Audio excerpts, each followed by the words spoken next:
Hi everyone, welcome back. I'm Michael Sandler, your host on Inspire Nation, along with CJ Lou from the Fired Up with CJ show. Woohoo! Woohoo! If you've ever wanted more inspiration in your life, then do we have the Feeling Very Olympic show for you. Today we'll talk about living your dreams, overcoming hurdles, finding your way to your heart, and discovering who you truly are. Hmm. That plus we'll talk about going towards center, the power of karma, truth, beauty, and love, getting fit again, the power of exploration, a gaggle of geese, and what in the world a ski-athlon has to do with anything. Ski-athlon, didn't know it existed. So welcome back to the show, CJ. Are you ready to I shine? am ready to shine. Woohoo! Woohoo! So before we dive right into things, Happy New Year. Thank you. It was Happy New Year's. It was my birthday yesterday too. So your birthday and Chinese New Year. Oh, that's Yes. like And Valentine's double Day. It's like a fortuitous. triple love. Triple Woo! love. Oh, going like the Olympics, the triple Lutz. Yes.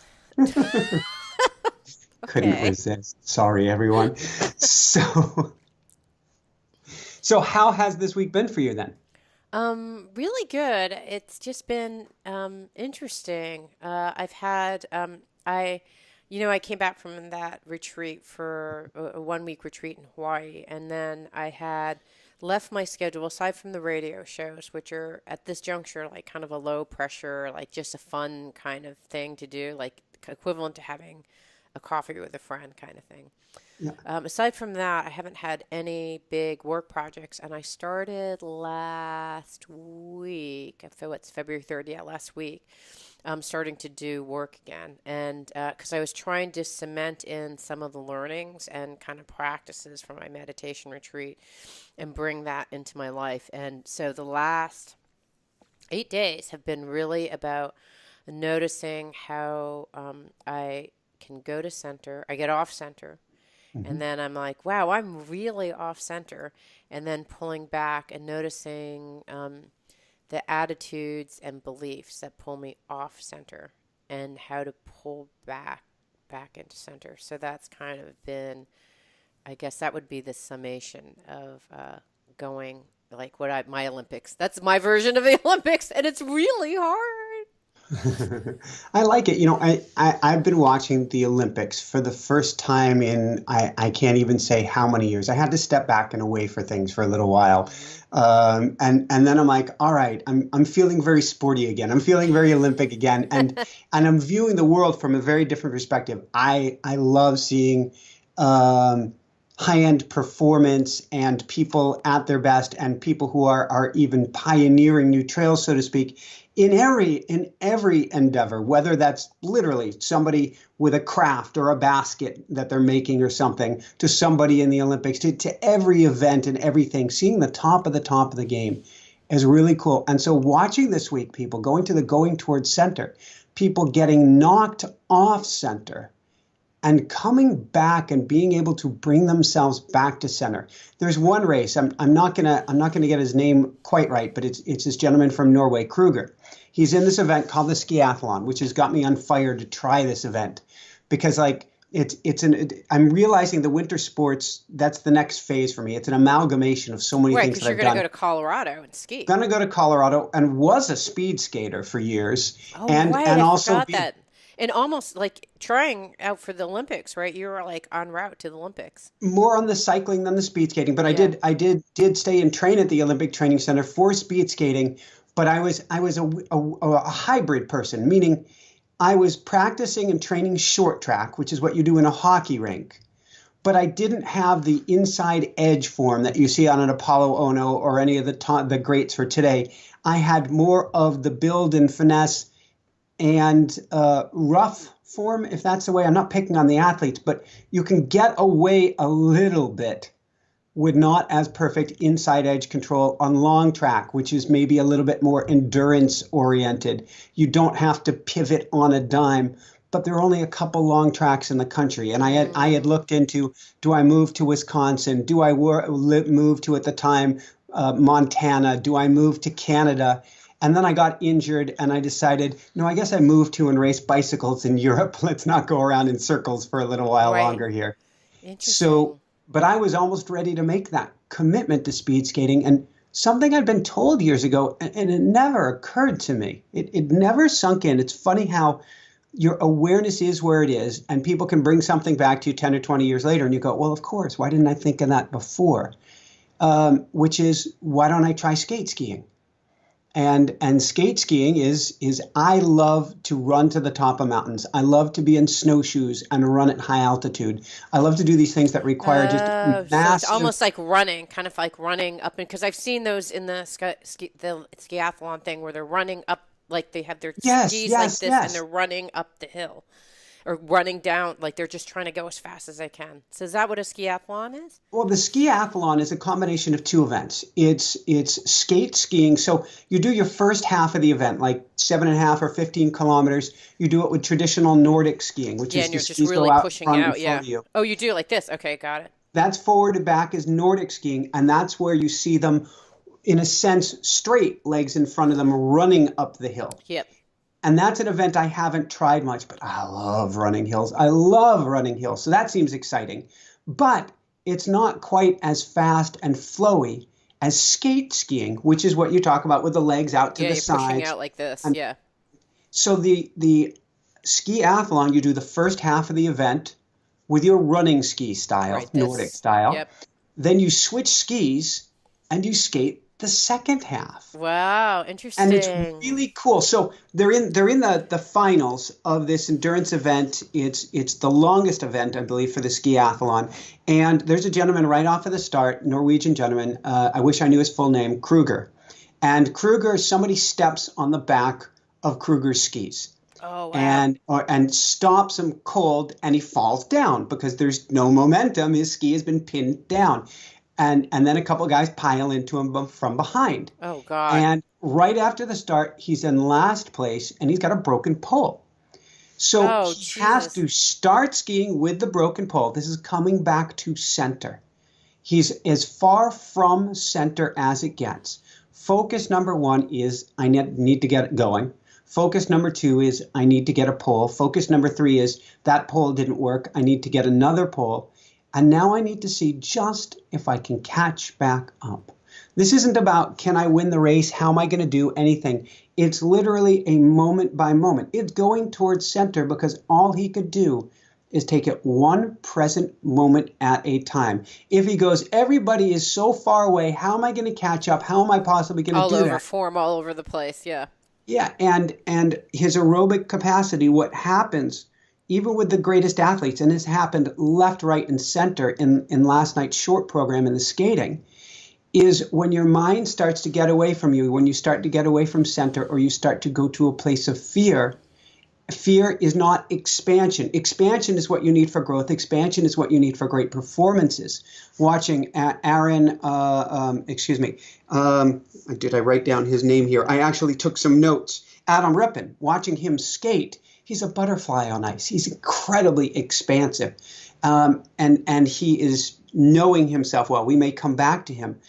But if you are not expansive, if you're going to that place of fear, then your muscles constrict, your blood flow constricts. You can't think clearly, and you fall if you're skating, and if you're skiing, you're never going to catch up with anyone. So Kruger went to the present moment. There's no way he could have done it without that. Plus, he had a good dose of adrenaline going on, and he works to catch up, and he's almost caught up with the main group when they come in halfway through the switch skis. He goes again, and this is over a period of almost an hour. He's gradually pulling people in, pulling people in, pulling people in, staying centered, staying centered, staying centered. He gets to the main group. He catches his breath again, going back to center. And then he says, wait a second. I've been going at a faster pace than everybody else this whole race. Right. I have to slow it down because otherwise I'm not going to make it. No. Why don't I just keep going at the faster pace? I've Oh kept my, it on. oh my God. And he left the group, went to the front. He had set a new bar for himself, a new level. He wasn't worried, hey, will I blow up and fall back? He's already burned through all of his matches that he believed he had.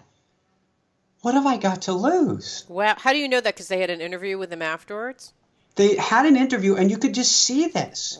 You could Wow. see what he was doing. You Wow. could feel what he was doing. If he Wow. was moving out of adrenaline and panic, then either he would have blown up before he got to the group or blown up when he got to the group. Instead, he had completely thrown out all expectations. Whatever happens, happens. I'm in the present moment. Let's see what we can do. He Mm. won. He Wow. I won didn't even. Wow. from That's a last great place comeback to story. first place in Wow. Mm. in something in an event where there's drafting. People are drafting off of each other. You get back. He did almost the entire race solo and beat everyone, That's a coming back to fantastic center. story. That is a fantastic story. And you know, in the Olympics, I don't remember it being as prevalent as before, but people are always saying it's a mental game. It's a mental game.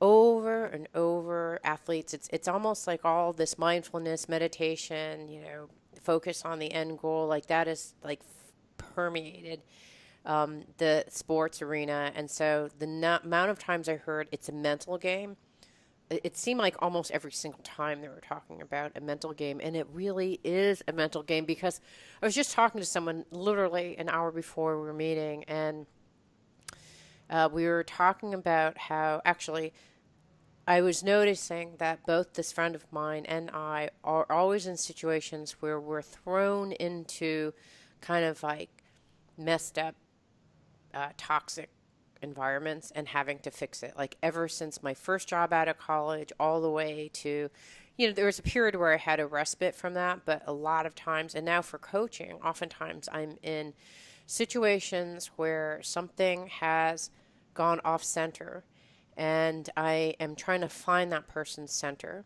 because I can't find it. And they have like taken a turn and then they've taken another turn and then they've taken another turn and they're so off center that part of what I have to do is like, wait, why did you take this turn? Oh, wait, why did you? And then to kind of say, see, you took this turn and then you took this turn and then you took this turn. And like, let's go back to center and where your truth, your inner truth is, and getting back to that place. Uh, and and what's interesting as I've been trying to like I see myself being in a centered place in that Hawaii retreat. I was so centered, blissed out, like in the heart of God. Honestly, that's the only way I could describe that. I was in the heart of God, in the blissful, loving, peaceful place within the holding environment of God, or whatever you want to call it. I was there, and every day I could feel myself kind of like this beautiful flower opening, kind of like, you know, like when those flowers dry up and they're kind of curling in. And every day I'd have to water the flower and open it. And this is like not even when I was working. And when I was working, I just realized just today, I said, wow, I kind of went back to like I started going off center and started and thinking that I had to, for me, that when I work with clients, I have to do all the heavy lifting. And really, the best coaching is when you have the client do the heavy lifting. And I realize how exhausting it is. Like all I have to do is return back to center, and if I return back to center, it's the resonance that will help them go back to center. And there's so much less energy involved in doing that than like, oh my God, you're off center. Please come back. You know, let me heal you. Let me talk to you. Let me help you. It's like someone has gone limp and I'm kind of like bolstering them up, trying to pick them up from below. And it's like that kind of coaching, I think that was my aha today. Like, I can't do that anymore. Not only am I getting older, it's not helpful for them. Sorry, I know you wanted to interject 1,000 times. Sorry. Well, a couple of times. No, but that's great. And I want to talk about downhill skiing in a second, which has to do with this. But when you're coaching, when I find with myself is when I start giving them a bunch of ideas, I need to stop and be quiet because all of a sudden I'm giving them a bunch of ideas. Yeah, you're propping them up like this. I need to go quiet, pause, and help get us out of the headspace. We've taken that turn, like you're saying, that turn and that turn, and all of a sudden we've gone all head. And when you've gone all into the head, nothing good can come out of it. We need to get back to that centered place where they got lost. I'm going to give an analogy of downhill skiing here because it's been phenomenal watching the downhill skiing. More enjoyable to me than the downhill was the Super G. Downhill is 80 miles an hour down this huge course, flying down this thing. Absolutely amazing to watch. The guys warm up, do practice on it for days. Some of the guys practice it a bunch. Other guys don't because they don't want people to see how their method of taking the turn because they're spotters and people recording this. The Super G, same hill, new setup, tighter course, and no warm up, no practice. You do Wow. it cold. Wait, so So you the don't even first know what's going to hit you? well, you know the hill, so you know approximate, but you're not going to know where the gates are laid out, and you got to make it through all the gates. The early guys have the biggest disadvantage. The later guys get radio reports and can see the video of the early guys. So there's tactics. You don't want to go too late if you can, because then winds kick up and the times may get slower. But what's interesting is having to do with this being centered and what affects you now can affect you later. Is that the early turns you can watch when I run, if I'm on the trails and I bobble on one step, just bobble. In other words, on a real technical trail, my mind wanders for Mm, just a moment. 5 or 10 steps later, I'm going to trip. wow. In the ski racing, if something takes place 5 or 10 gates earlier, just a slight sloppiness, a slight overcutting with the skis, a slight anything, then it sets a ripple effect into motion.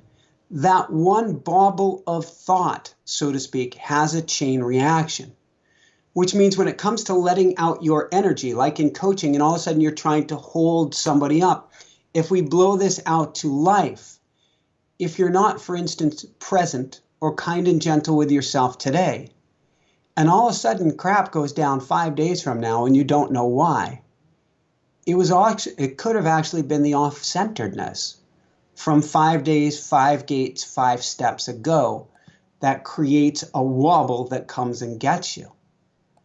So it's so important to try to continuously bring it back to center. What does that mean? Well, when the mind goes and starts worrying about something that's already taken place, unless you have a time machine, there is nothing you can do about it. Watch a figure skater.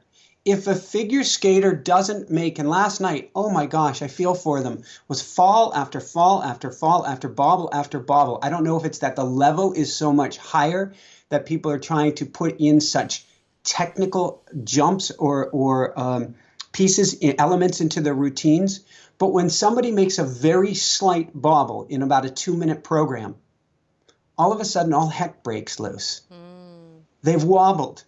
The best way to stop the wobble, and the best do it, like you're saying, it's a mental game, is to draw back into the exact moment, into the exact thing that you're doing right here, right now. Where am I? Where's my blade? Where's my breath? What am I doing? If you instead go, I can't believe I bobbled. Am I going to be able to put this together? Am I da da da da? If any of that thought takes place, there goes the next one and the next one. So mm. unless you have a time machine, there's absolutely zero to be gained from going back. Now, that's different from after the event going and saying, let's do a post-mortem on this. What can I learn from that bobble? Very different thing. But to worry it and dwell on it, it guarantees something else is going to happen. So you can't do anything about the past. The future, you can't do anything about the future anyway. You can go into a planning mode. You can write things down. You can draw things up. You can come up with your best idea. But there's a time and a place for that, not probably in this present moment. In this Mm, present moment, what are you doing now? And as Jessica mm. likes to say, now, now. Well, I'm actually integrating what you just said with the conversation I just had with my own personal experience and the experiences of clients that I've had this week, and a lot of it has to do with like I said, you branch off so far into the future that there is a point where you're so off centered, like literally you're like leaning in one direction. And in a lot of the spiritual realm, they would say you're leaning towards one polarity, right? if we're in a dualistic world where fear and love are both, there in one container, we're leaning towards fear, and we cannot get away from fear. We cannot get away from fear. We can get, and then like, look what happens. You're out of the picture. Like, you've moved so far off center. You've missed the gate. You've missed it altogether. And that's what happens in life. I mean, the clients that I've had is they've gone so far off centered for so long, they're no longer in the picture anymore.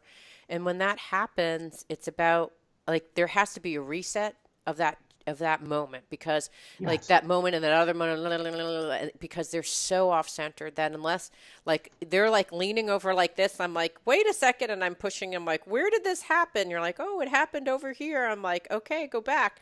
And then they're like, vroom. Okay, I'm back to the center. Now I see what happened, but they had to go off that far centered. And sometimes I wonder whether, because when I hear how off-center they are, and I hear that it happens 1 time, 2 times, 3 times, 4 times, 4 different people, 5 times, it's like, wow. Then that to me means karma. Like, there's something that happens over and over and over and over again that, like, somehow life is trying to tell you, yeah, this is a pattern of yours. And it's like you keep on sewing that thing, like I'm imagining, because people on a sewing machine, same pattern, and you can't get off the pattern until someone says, like, turns the sewing machine off and says, like, wait a second, you've been sewing the same pattern over and over and over again. Can you see it?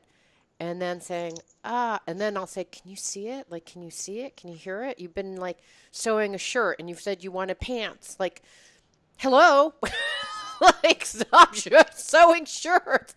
But it has to be that far off center until you go like, oh, I do want a shirt. I don't know why I've been sewing pants, and that I've been watching and witnessing myself and kind of noticing that, and noticing with clients. It's not a totally understandable human behavior, but it's a thing that you mentioned. It's like, where you lean over the first time is like, it starts off a pattern of going in the wrong trajectory and not going towards the center, not wrong, but a trajectory away from center. Yep. And so anyways, I just love this conversation. There's a term that I hadn't thought of using this in this way, but it makes perfect sense. Pattern interrupt. Mm-hmm. So if I'm running, for instance, and I wobble or I start to stumble or something starts to feel off, then I can either stop and ask this question, or if I feel I can get back into flow easy enough, and this is what competitors in the Olympics have to do in the moment, is ask myself, am I grounded or am I present? Before I'm allowing myself to continue, I am forcing a pattern interrupt. And if I need to, I will literally grind to a halt. Am I present? Yes, I am present. Now you may continue. I love that idea. My friend, when we were teasing this idea, she said that, you know what I bought that really helps? I went to Amazon and I bought, or wherever, and I bought a wobble board. Mm-hmm. And I literally, when I am centered and grounded, I can do squats. I can be on the wobble board and do 10 squats because I am that centered and focused. And I said, well, let's actually play with this. I said, next time you have a direct report that comes in and is spinning out of control, right? Whether it's like, it's their fault, it's her fault, they're a liar, blah, blah, blah, blah, blah, blah. I'm like, just say okay, come on into my office, stand on this wobble board. And when you can be perfectly still, then let's talk. But I don't like that way, because what was happening is people would come into the office like, she did blah, like they were off the center. Off the board. And she'd have to pull them in, right, to kind of get back to the centered. And in pulling them in, she got off centered. And so it's like, why do you doing so much work have the universe do work, have God, love, presence, joy do the work? And if you can kind of just get back into that grounded, peaceful place, that will do all the work. You don't have to do as much work. When I work with athletes, I do it with regular coaching clients as well, but particularly with athletes, as I do a little neuro-linguistic programming. Mm-hmm. So, where I help people to imagine a perfect moment, a perfect place. Maybe it's up on a hilltop, maybe it's on the beach. For myself, it used to be on this raft being pulled behind a sailboat. Now I actually like being on this granite rock up above a cliff with these fall foliage down below me and just wrinkles of valley below me. But I help them envision this in their mind's eye. I want them with all of their senses, feeling themselves in time and space. What are they touching? What are they tasting? What are they smelling? What are they feeling on the inside? What are they feeling beneath their butt or beneath their feet? What are they hearing? What are they seeing? We really go there, full HD, they're there in that moment. And then I help them to link a word to it. So maybe that word is peace or joy or success, whatever word comes to their mind. And then I have them link an action to it. It could be clapping the hands. It could be putting their fingers together, like crossing one finger or the other. It could be tugging on their earlobe. It could be touching on the tip of their nose. It could be putting their hands together or doing a namaste. Right. It's a Pavlovian anchoring. Absolutely. And so it could be peace, putting the hands together.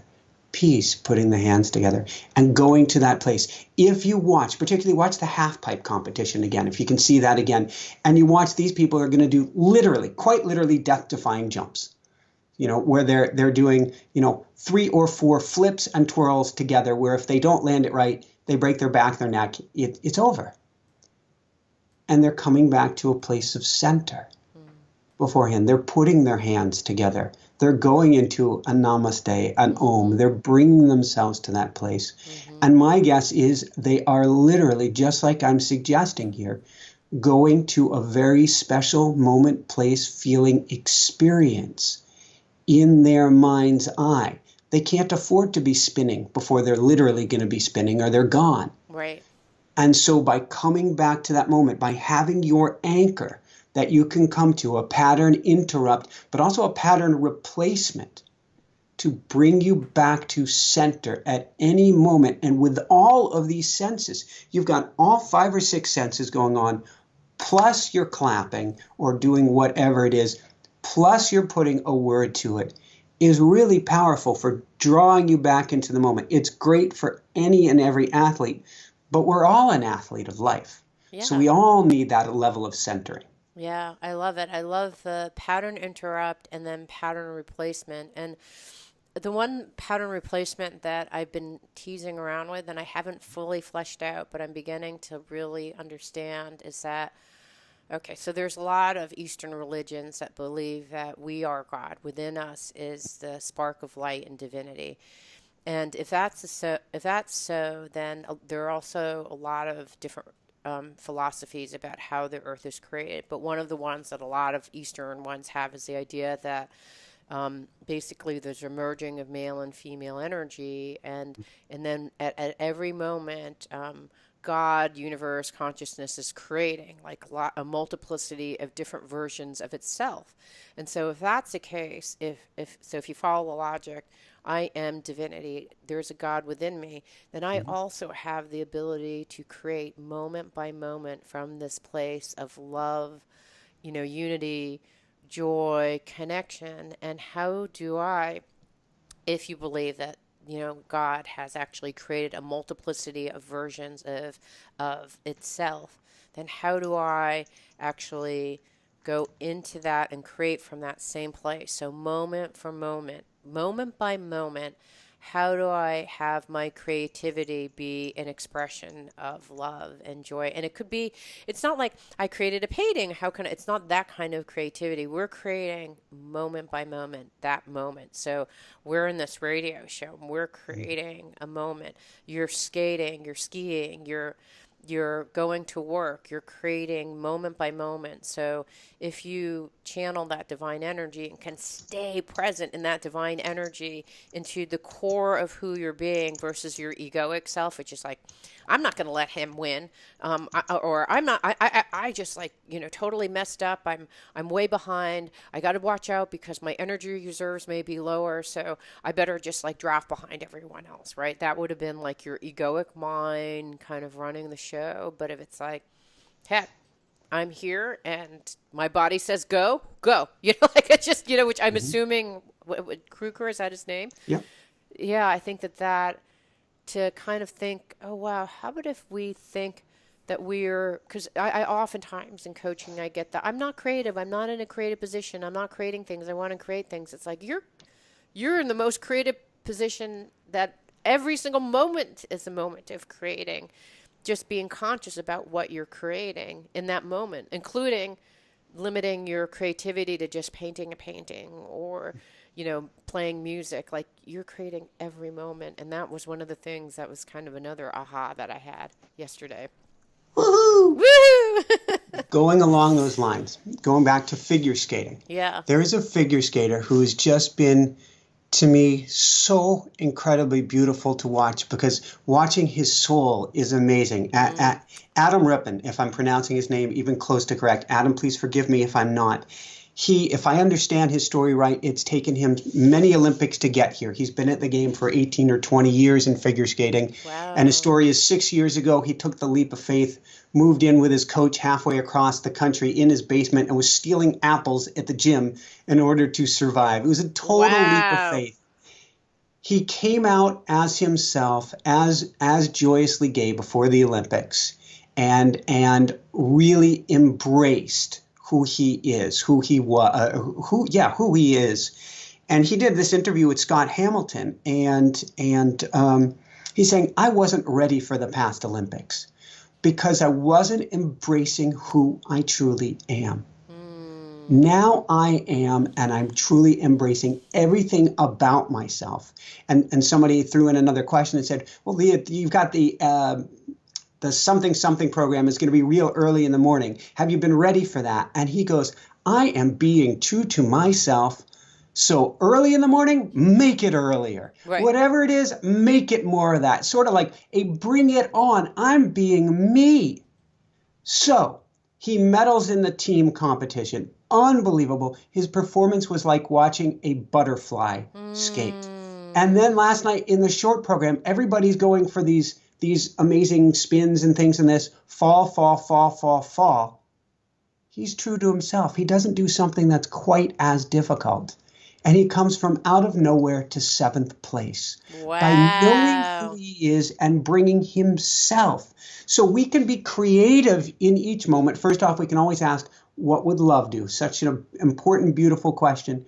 But we can also say, what question or what would be true to my authentic self? What is the answer that expresses more of me? Simple way to do that is what feels good, what feels bad.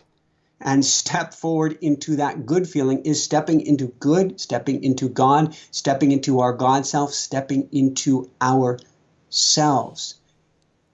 Okay, here's the thing I just thought about. So I was just talking to someone about, I was talking to this gal, Live You're Happy, and we were talking about, have you talked to, she's a blast, Maria Felipe, and we were talking about, well, how do you know if you are going towards divinity, love, grace, truth? Are you here or are you here? Like, are you off center or on center? Like, how do you know?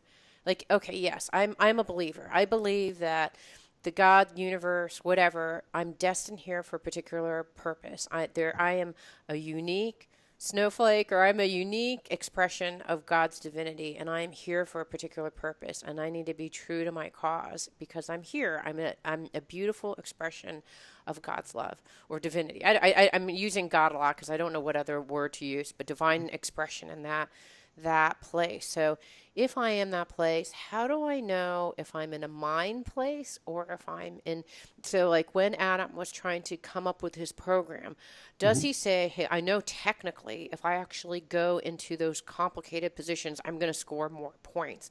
I just have to land it, right? Or does he say, I'm old, like maybe when I was 18 years ago, I could have done it, but maybe out of an interest of self-love, I can do this. And I can do it really well. So she had said something that I thought was just so, it's like, are you trying to defend, judge, manipulate, or have like, or if you're in those places, then you know that you're in this off-centered place. If you're in a place of giving, wonder, introducing open trust, then you're in your, you know, individuated point of consciousness on your destiny, then you're there. And I think that story that you gave, I don't know what was in Adam's mind, but I wonder if that was what was happening when he said, I'm going to be true to myself. He got into a center. It's like, I love myself. I trust myself. I pray to myself, you know, I love myself, you know, like I'm open, you know, or if he went, I'm wondering, I'm just curious. I am guessing, and I want to talk about Shaun White here in a second on the half pipe as well. I'm guessing Adam went to a place of pure joy. What would be the most fun for me to do? What would be the most expressive of who I am and what I bring to the table and my gifts and what I know I can nail?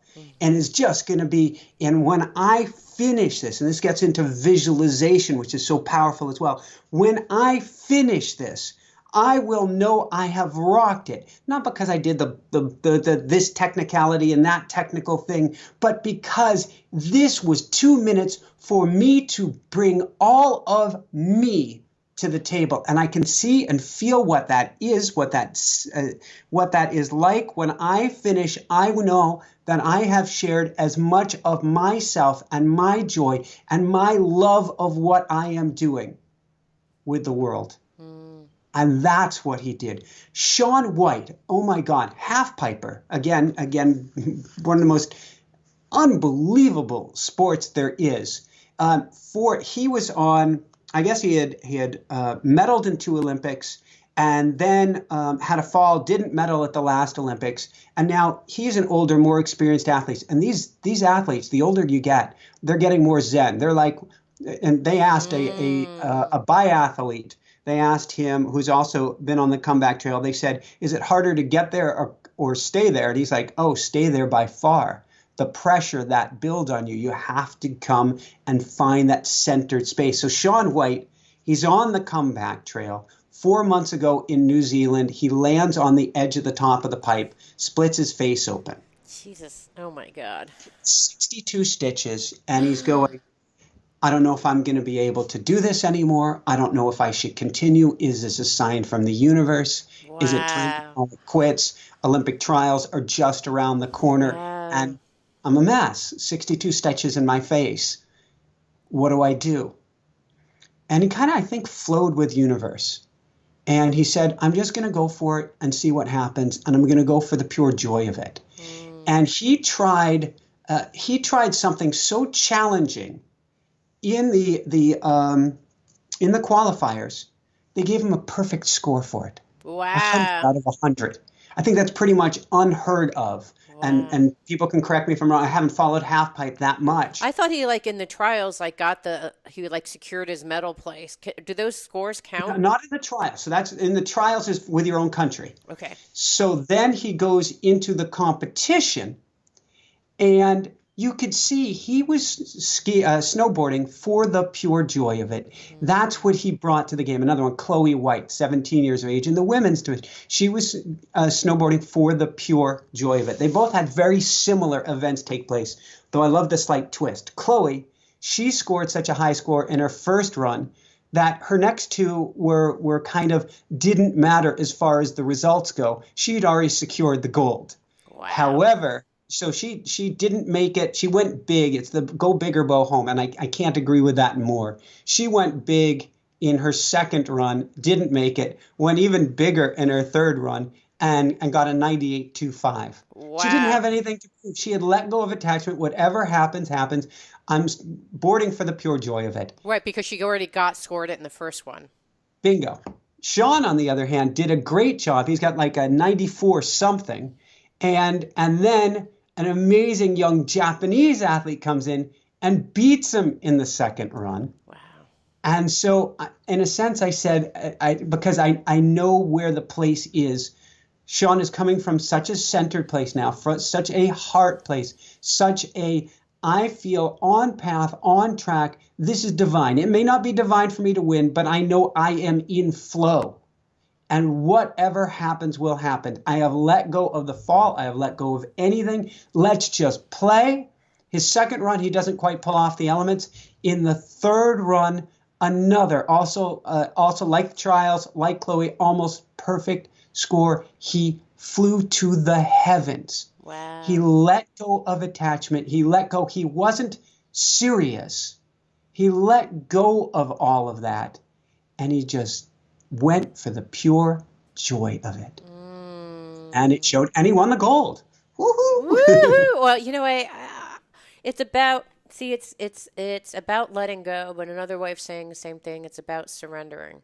It's like surrendering all those I've been training for like 18 years. I have to be like perfect. Oh my God, I've got like, oh, these guys are ahead of me. What am I going to do? I'm last in place now. Like, it's like the mental game, I think, is like, I'm here, I'm centered, I'm doing my thing. I love the idea that you added for the pure fun and joy of it, because that's critical. Because if it's, yes, it's, are you trusting? Are you open?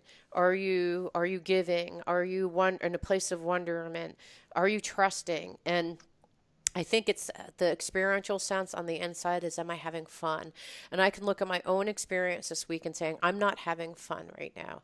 And why wasn't I? Because I was working so hard and I was carrying people up like this versus saying, all I have to do is carry myself, surrender that there is a higher thing happening in myself, and have the supreme belief that that higher divine moment is happening for that other person, and all I have to do is have them keep the faith that they also have that within them. That's all I have to do. I don't have to like bolster them up. I don't have to give them 10 things to try and 15 reasons to think about something differently. It's like, you got this. You got it. You can do it. Go on the inside. The answers for you are there. That's all I need to do. And that's kind of I think, and when you do that, I think, I haven't even tried this yet, but this is my new belief system, just literally an hour ago. I was developing this, but I think that I'm really curious what happens, and if when I'm doing these coaching sessions and challenging conflictual conversations, if they just become more fun and more meaningful and more peaceful. I'm going to try, because why the hell not? Like, I'm just curious at this point, because if I'm true to my belief system, then that's got to be true, right? Where it's just going to happen. And there are little glimmers of hope throughout my coaching sessions, because I did this one piece of healing work. And normally when I'm healing, I'm like imagining like my heart bursting open with a ray of sunshine, and I was like, I don't have to do that. I'm just going to tune into my center and know that that center is within that other person. And I am going to just open my heart to this divine expression with love, peace. I don't have to go outward and do anything for this person. I just have to go inward and shine like a beacon, and that will trigger that other person to do it. Because there were times when I was doing this healing work, I'm like, oh crap. Because I was doing like an advance. It's like taking someone who has never done a skating, and I'm asking to do a really complicated move. And I was like, I just have to do it because this is the way, this is what is being called for. I'm going to do this super advanced move and ask this person to do it. And I have no idea. Really early in any coaching gig, usually I'd work up to that after like 5 or 6 sessions. I'm like, I'm just going to do this now. And it was, I was scared. I was like, I don't know if she can do it. I don't know. And it's like, you don't have to know. And I just sat there tuning in and saying, have faith. And it happened. And I don't think she's a religious person, but the stuff that she was saying were the absolute, you could read any spiritually enlightened book, and it was like, these were the things emanating from her mouth. I am worth it. I have value. God loves me. I how I am is perfect. Like, just the stuff that was coming out of her mouth. I'm like, oh my God, like, you have no idea, like, just how beautiful you are at this moment, and how beautiful the things that you're saying are. I mean, they were just spectacular, and they were just emanating from this person who moments ago was like a vituperative rage. I mean, it was just so beautiful to see. Awesome. Woo! woo.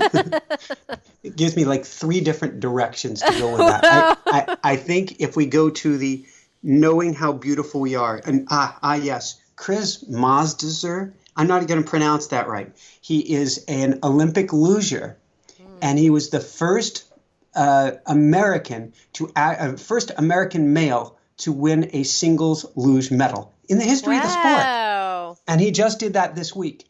And you could see it coming from his first run on forward.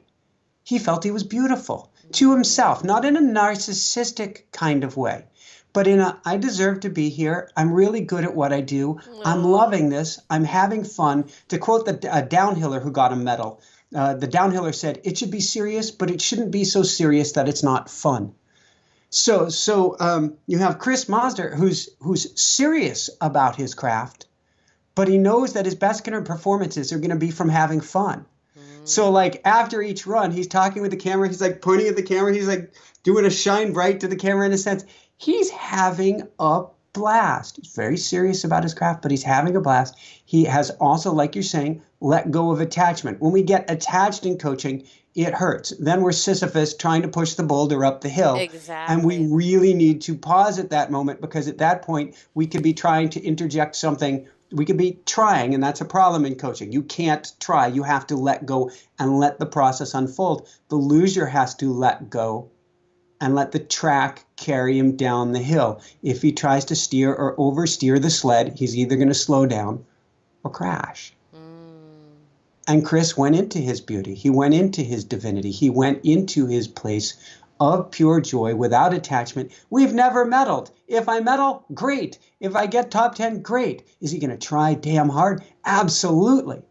But from a very, very different place. You could see he literally would have wanted to reach out and give a hug to everybody there, going, we're at the Olympics. Scott Hamilton was talking to his co-host, and he won the Olympic gold in figure skating 34 years ago today, the day we're recording, or 34 years ago yesterday. And he turned to his co-host off air, and he says, if I ever stop appreciating the moment that I'm at the Olympics right now, hit me. And she said something the equivalent of, yes, but not in your face, because that's the money. I love it. I think it's great. I think, I think the thing that is coming to me is that we are all in the Olympics, So for me, I'm not physically adept in that particular way, but every single day I've been meditating and saying, please make me one with with my ultimate source, which is my own source, right? My own energy flow. I don't have to worry about Michael's energy flow and tapping your energy flow. It's just like, please make me one with this. And I practice every single day. I'm sitting on that cushion practicing over and over and over again. And some days my mind thinks about, what am I going to make for dinner? Some days I think about my client. Some days, I'm not perfect, but I'm like always coming back to practicing, right? And then my Olympics is a day in which I have a challenging, a client that has gone sideways, that is an emotional wreck, is spewing vituperative rage. I mean, seriously, like little bits of acid are like on my face. I'm like, oh my God, how do I not disintegrate? How do I be in this place when I'm at work, or I'm driving in the car, or I'm at the grocery store, and someone does something that like triggers me and I go sideways? Like, how do I stay centered and grounded? And that's really when all the practice that you do before the Olympics, so that you can get the muscle memory of going back in center. Don't let your mind hijack you. Like that's the I think the mastery of like, okay, yeah, so I got really pissed off when I was driving. I, was trying to bolster the client. So what? That's going to happen.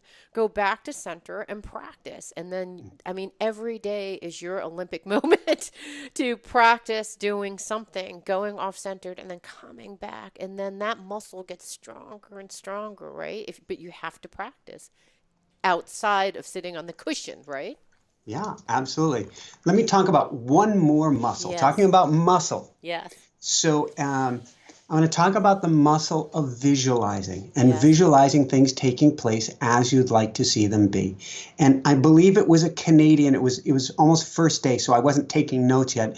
A Canadian mogul skier, Canadian skier, and he won the gold in the moguls. And what was fascinating is when they did his backstory. When he was 9 years old, he'd watched the Olympics and he drew with crayons Olympic rings. And he was living like in Montreal. And he wrote below it, "Je vais gagner." I I will win. win.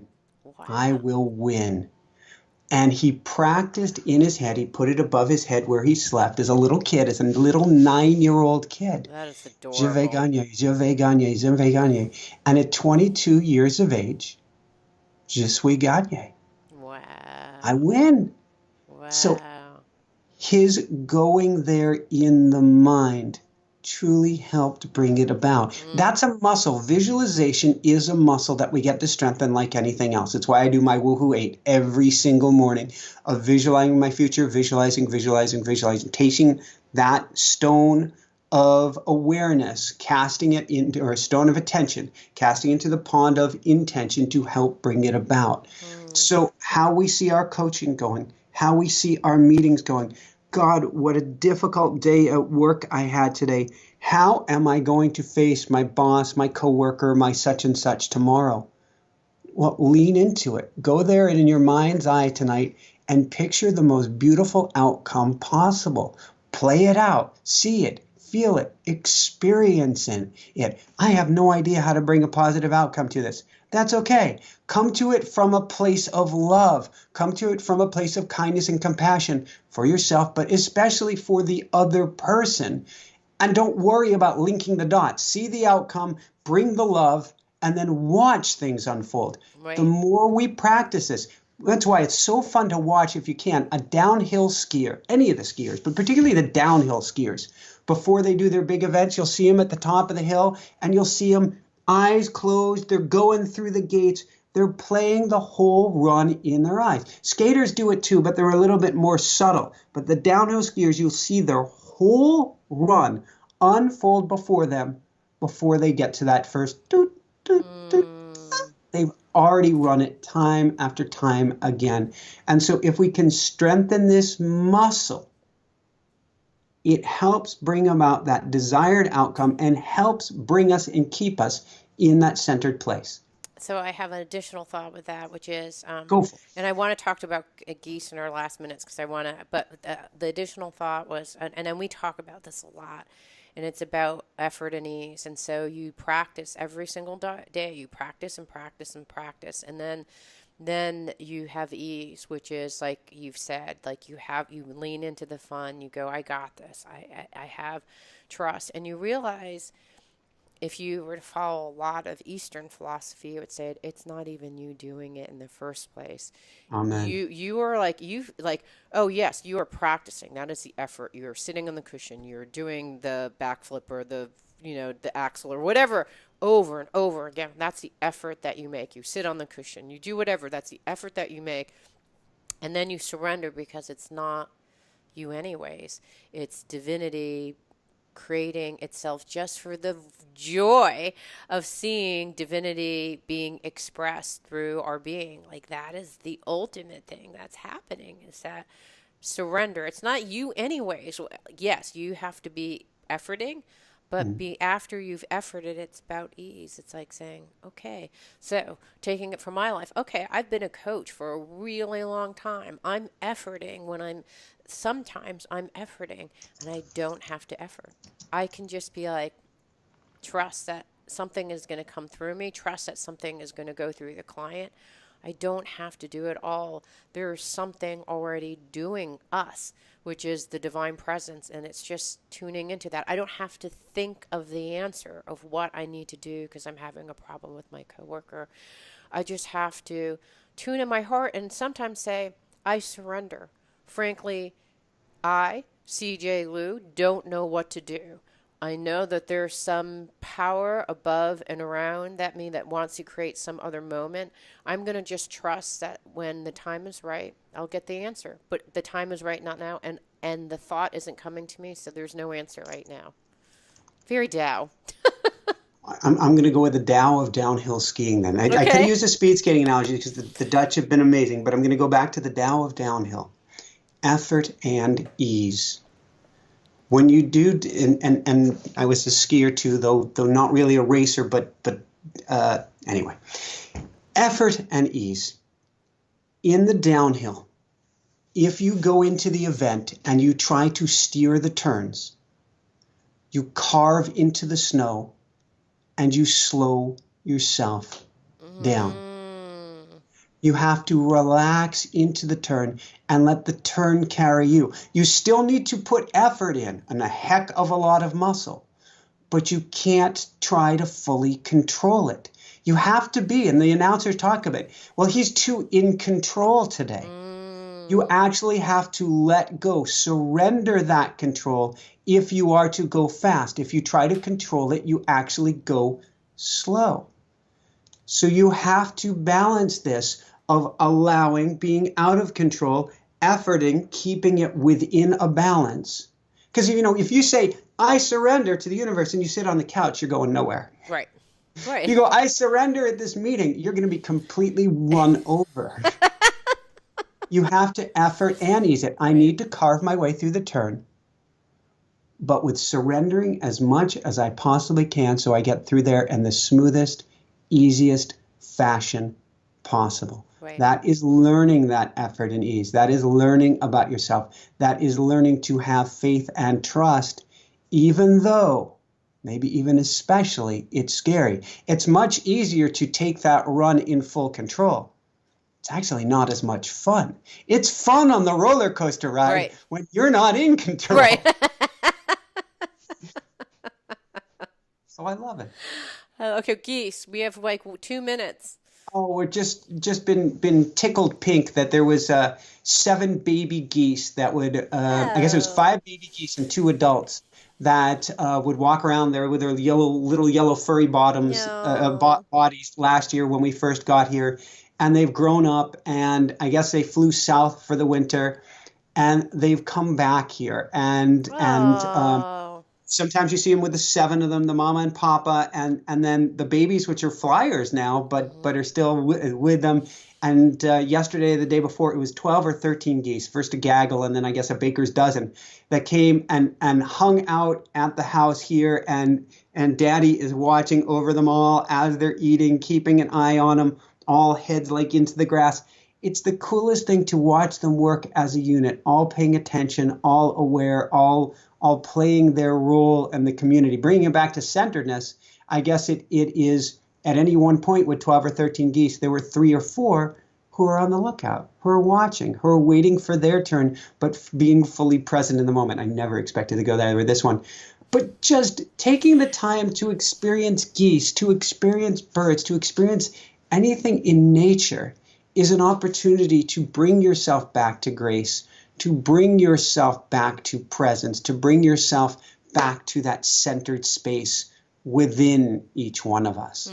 I love it. Well, I think of it just to just tease the heck out of this, is that when birds fly home back to their place, to their birthplace, it's That's their like you're centered place. right. I mean, right. So they flew off south, and then they flew back home. And that's basically the journey that each of us is making every single day as we're flying off, and then we come back to center, back home, and it's a beautiful thing. And I think the thing that I did similarly, but not with geese, although I saw a lot of geese this week, I was sitting saying, I'm not in Hawaii.